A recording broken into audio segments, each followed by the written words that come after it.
Voi avete una bottega molto particolare, siete legati alla tradizione, avete recuperato delle lavorazioni antiche di un tortellino che una volta si faceva in casa e l'avete realizzato e distribuito in tutta Italia. Ci vuoi raccontare un po' come in questi 26 anni il prodotto è nato e poi modificato nel tempo per adattarsi alle esigenze dei consumatori e alle tue? Ecco, innanzitutto io sono assieme a mia sorella Luciana, abbiamo cominciato insieme, come dicevi tu, 26 anni fa.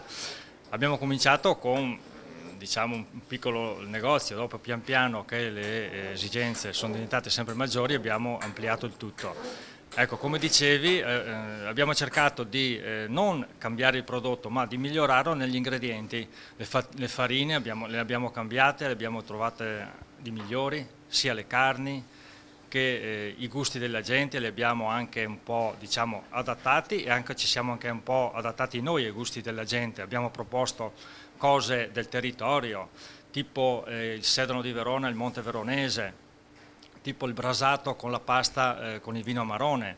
Adesso in questa stagione qua stiamo facendo i tortellini con i piselli di Colognola, facciamo i tortelloni con gli asparagi di Mambrotta, quelli bianchi che sono buonissimi.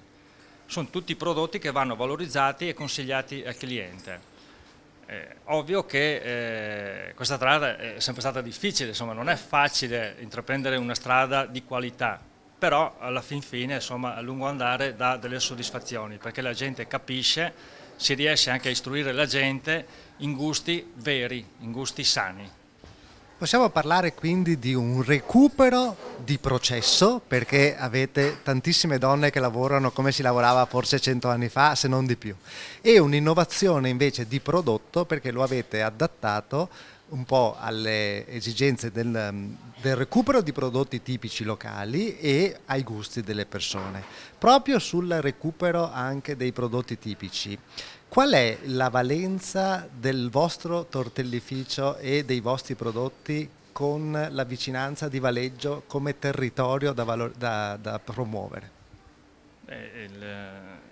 Cioè, tutto va avanti a pari passo. Se tu promuovi un prodotto del territorio, promuovi il territorio, le bellezze del territorio, perché qua non è solo Tortellino, è la vallata del Mincio, Borghetto, tutte le piste ciclabili che ci sono attorno. Cioè, dobbiamo far sì che il turista, anche estero, non solo italiano, venga qua da noi, apprezzi il nostro prodotto che è vero e se lo porti a casa. Questo è il nostro intento. Di aziende come la vostra qui sul territorio, ce ne sono altre o vi considerate un po' degli ultimi moicani? Ce ne sono qua a Valeggio come pastifici, siamo in 9-10 pastifici, dopo ognuno ha il suo tipo di lavorazione.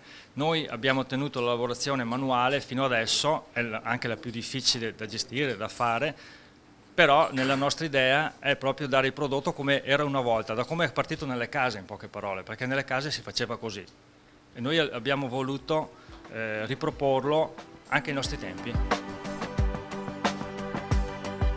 Voi avete un prodotto tradizionale, è anche deperibile, altamente deperibile, perché lo producete ancora con le metodologie antiche, quindi chiaramente ha una vita di 4-5 giorni. Questo però non vi impedisce di avere clienti in quasi tutta Italia e qualcosa anche all'estero. Quali sono le difficoltà che avete dovuto superare e quali gli accorgimenti che adottate per fare questo? Le difficoltà sono state parecchie, anche perché il nostro prodotto, essendo che dura molto poco, dopo nell'imballo devi stare attento perché se viene sballottato un po' di là è molto fragile come prodotto, essendo che è fatto manualmente con ingredienti sani, genuini, senza additivi, senza altre cose. Per cui abbiamo superato anche questo, mandandolo in scatole di polistirolo, diciamo, ben strutturate, sia a Milano che a Roma, addirittura a Torino. E tra l'altro in questo periodo qua abbiamo intrapreso anche la strada di Monaco. Una volta alla settimana li spediamo a Monaco, in un negozietto che dopo li rivende. Temperatura controllata, vero mi dicevi? Controllata, mettiamo dentro già il ghiaccio, per cui in tempo una giornata arrivano e rimangono in temperatura controllata. Questo non cambia ovviamente la deperibilità del prodotto, cioè 5 giorni vale il vostro tortellino. Purtroppo sì, non mettendo, come dicevo prima, conservanti, additivi, il nostro prodotto va consumato fresco, altrimenti congelato a chi lo compra. Il nostro consiglio è congelarlo, chi lo compra e chi lo porta a casa deve congelarlo, l'unico conservante è quello, noi non ne mettiamo altri. Ascolti, e poi c'è tutto l'aspetto tecnologico, cioè internet, la possibilità di comprare prodotti in internet ormai sta prendendo piede. Chiaramente questo ha una valenza sui prodotti conservabili, su quello vostro è molto più difficile, però voi avete un bellissimo sito che utilizzate in maniera un po' originale, non per vendere ma per attrarre. Mi racconta questa cosa? Sì, il nostro sito internet è strutturato nella curiosità del cliente. Quando uno va dentro il nostro sito internet che vede il tortellino fatto in certo modo, insomma anche il negozio stesso è attratto da questo negozio, da questa vetrina, diciamo. Per cui il nostro sito serve per portare qua i clienti, vedere il territorio, sempre ritornando al territorio, e portarsi a casa il prodotto fresco come dovrebbe essere portato a casa. È la cosa migliore. O degustarlo qui. Altra cosa, questo non solo per il turista tradizionale, però mi diceva che c'è anche uno scambio culturale con scuole straniere che vengono qui a provare a fare il tortellino, agli studenti ovviamente, e anche questo attraverso tramite il vostro sito. Sì, che tra l'altro anche ieri pomeriggio è venuta una scuola austriaca della cucina austriaca e sono venuti qua a vedere fare il tortellino, si sono anche intrapresi anche a farlo anche loro e dopo se lo sono degustato nel cortile, che ieri era una giornata che era bellissima, erano in 16 studenti con i loro insegnanti, hanno fatto i tortellini e dopo se li sono degustati, meglio di così. Ascolti, adesso la tecnologia molto probabilmente progredirà non tanto nell'offerta, cioè nel far vedere il prodotto, perché tra siti internet e quant'altro insomma ormai è possibile promuoversi.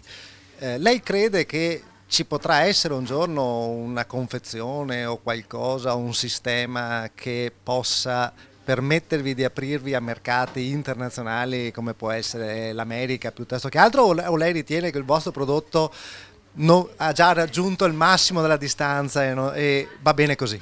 Sì, diciamo che il nostro prodotto, le nostre aspettative sono state, diciamo, appagate. Ovvio che se ci fosse un confezionamento o un qualcosa che ti permette di fare sempre lo stesso prodotto in questo modo e portarlo dove vuoi, quanto vuoi, la cosa migliore sarebbe quella. Però modificare un prodotto così per le esigenze del trasporto io non lo farei mai.